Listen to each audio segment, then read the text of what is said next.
There's a very important reason as to why the oceans are so crucial to the survival of our planet. The ocean is so nice because not only is it a nice tourism spot, it's also a place with lots of wildlife. With tons of different species of wildlife, it then creates a ecosystem. Then every single one of the fish species, all the marine animals create an ecosystem and biodiversity. I just talked about tourism, and it's actually a danger to the beaches and the ocean. Many tourists would say, "Oh, I'm feeling tired, let me sit down," and then they sit on corals and end up breaking them. Corals are extremely important to the ocean. They serve as a keystone species in the food web and help with biodiversity.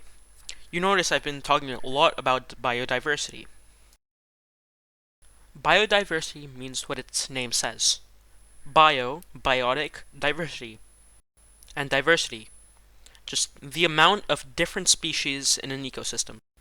Now I will be listing the threats to corals. One of the larger ones is pollution. Pollution causes bleaching in corals, which then kills the coral. You know when corals are bleached when they turn white. Certain species of corals are already white, so you have to differentiate. When a coral becomes white, a typical one, it would mean they won't be able to have food anymore, which will result in their death. The reason why coral is so imperative, because, as I said earlier, it helps with biodiversity, they also attack and damage the population of dominating species, which then balances out the ecosystem. According to the National Ocean Service, another very large reason why corals are being damaged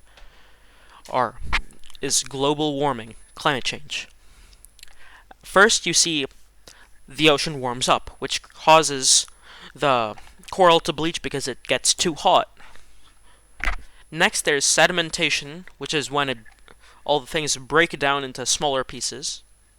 The storms will become more frequent and stronger as well, which could move around corals and potentially break them. There will be less fresh water because there will be more sediment and land-based pollutants. It also changes the pH levels, and that will increase CO2. Okay, well, that's it for this video. I hope you learned something, and make sure to like and subscribe.